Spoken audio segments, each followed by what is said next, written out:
Hi, I'm Nana, a Brazilian who is traveling in China and studying Mandarin at Omeida Academy. Today, I'm going to share 5 tips about getting around in China.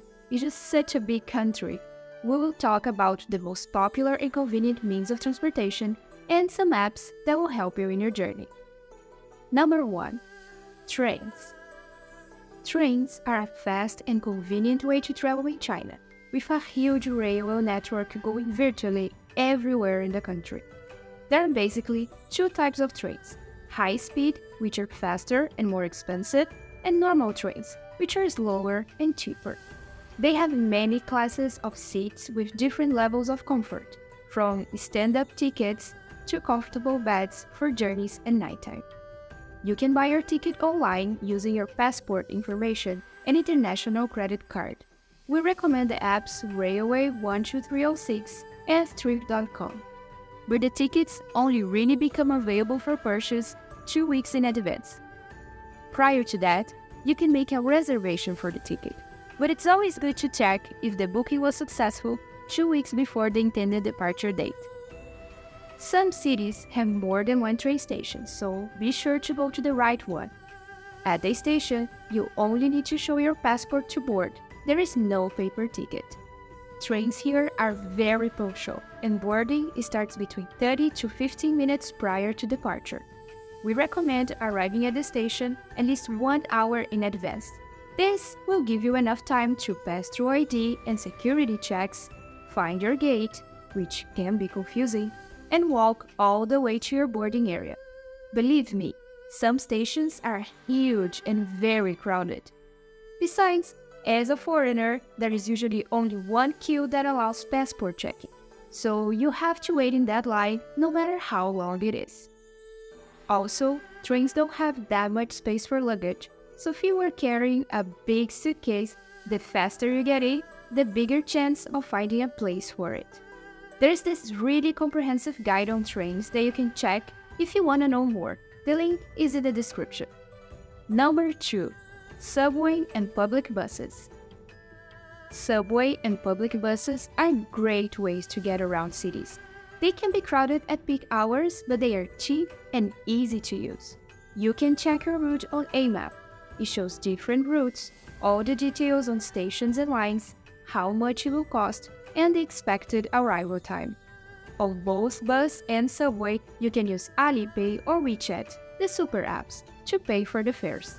For example, on Alipay, you go to the Transportation tab when you arrive at a new city and add the subway or bus card to your convenience. On buses, you have to select the proper bus card. Some cities have more than one. As you board, you scan your code in the machine. In the subway, you select the subway card and scan your card when entering, and then when leaving the station. The subway also has these machines where you can buy a ticket for your trip. You select the destination and then pay with cash or a payment app. It gives you a ticket that you scan on the way in and then deposit in the machine on your way out. Inside buses and subways, the stop names are usually announced out loud, sometimes in both Chinese and English.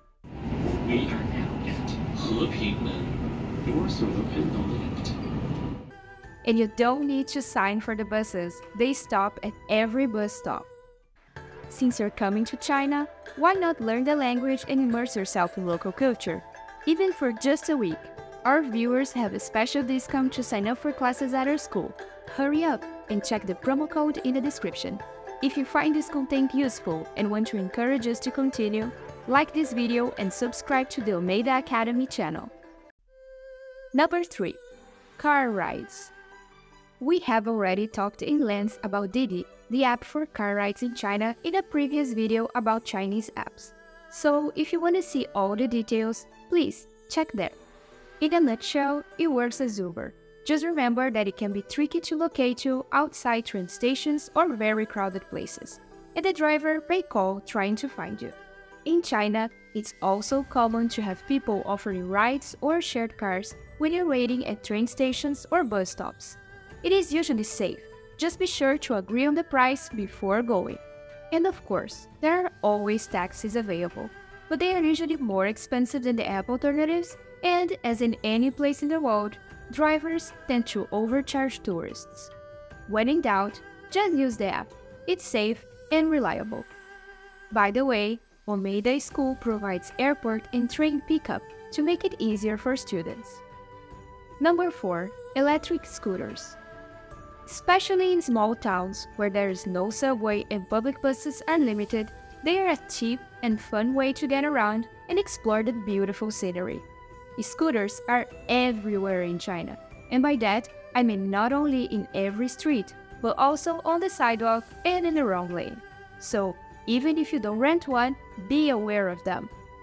You can rent an electric scooter for the days you want, and you don't need a driver's license.